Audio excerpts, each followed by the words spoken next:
This is the story of a grieving parent looking for answers. Mickey Hill, known across the potting sector as the manufacturer of a wide range of crab, lobster, and whelk pots, shares his long struggle to reopen the investigation into the capsize of the scalloper JMT M99 in July 2015, resulting in the death of his son Michael and crewman Shane Hopper. The chain of events that led to the capsize, he says, should never have happened and must never happen again. I am writing this after my annual trip to sit on Rame Head and overlook the spot where my son Michael and his colleague died 9 years ago. Shane was 33 when he died and Michael was 22. I've been fighting since then for some kind of justice and for changes that will prevent other needless deaths at sea.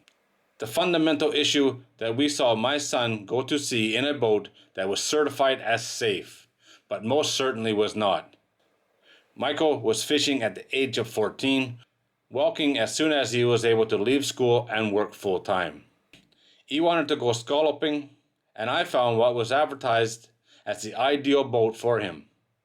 The boat, called JMT, was an under 10 meter scalloper and had just passed its MCA survey, which was conducted through Sea Fish. If I had an additional independent survey done, this haunts me to this day, it would have been deemed unsafe immediately. There were complications. The owner of the boat had the license frozen as he was under investigation for fisheries offenses. I took that on the chin and agreed to a proposal to take the boat and pay later for the license. I paid a deposit, but the boat license issues meant I didn't get the full bill of sale. I really wanted Michael to be able to celebrate his birthday at sea, doing a job he loved. 2 weeks after seeing the boat, he was fishing, towing 4 dredges aside. It was only after the boat was lost, and we were hoping against hope that Michael and Shane were somehow safe, that I learned more about the boat and just how worthless the survey was. The JMT was registered as under 10 meters, and the survey had confirmed this. In fact, the vessel had previously been registered in Guernsey as Lady Patricia, and over 11 meters. When brought back into the UK, it had been flagged as Lady Patricia, and then somehow it became under 10 meters. Under a new name, with a new RSS number and PLN, even though no modifications to the hull were ever made. After the boat had been brought into the UK, the previous structure was stripped bare and new superstructure was added, switching the vessel from trawling to scalloping, which the hull was never designed for. After the boat sank, it transpired that the RSS number of Lady Patricia had been ground out, a fact not picked up in the survey that I had trusted in. Amazingly, the entire identity of the vessel had been changed when leaving Guernsey to come into the UK, to hide the fact that it was not fit to be converted into a scalloper. I was certainly too trusting, and in hindsight, I would have done things so much differently. I didn't find out about the RSS number being ground out until after the vessel was raised by the MAIB. The MAIB worked tirelessly, but its report didn't go into the background of why the boat had been certified as safe. It did note, however, that Michael had not been provided with the stability information that might have given its crew some indications on how to operate the boat safely. The MCA is there to protect people like Michael and Shane. Its approval on the survey is what made me trust the entire process, and entrust the life of my son and his crew to the vessel at sea.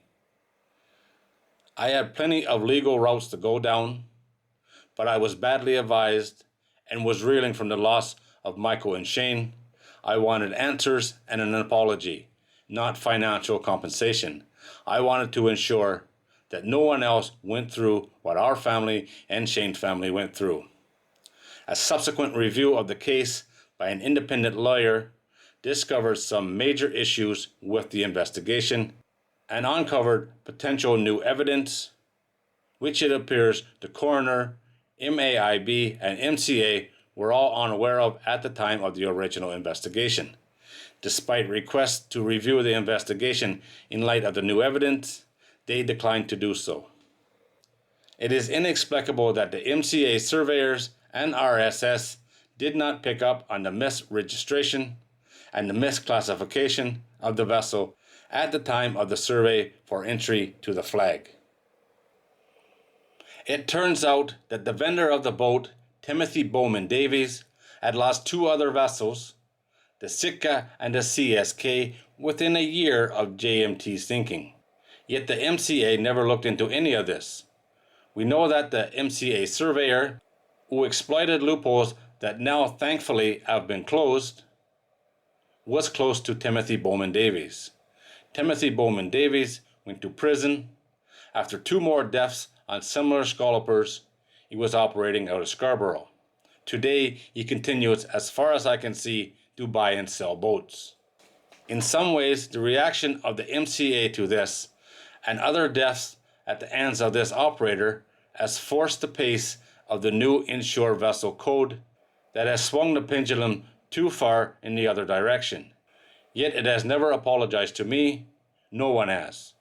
At one stage, I was under investigation for sending a dangerous boat to sea.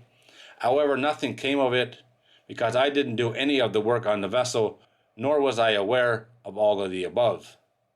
I don't expect an apology from a convicted criminal who sold me a death trap, but the refusal of the government bodies, which are in theory there to protect fishermen and maintain safety, to apologize is a source of continuing hurt. I feel it is in the interest of the public as well as myself to find out wherein all went wrong. This is unbelievable. I'm glad this guy is continuing with the fight. All these videos I've done recently of boats rolling over and stability was the issue, and lack of a stability report or a recent one.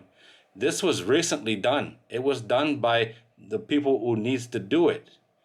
And the guy that did it cheated somehow, found loopholes. How the boat got a meter shorter, I don't know. How that affected all the stability and everything, I don't know that either.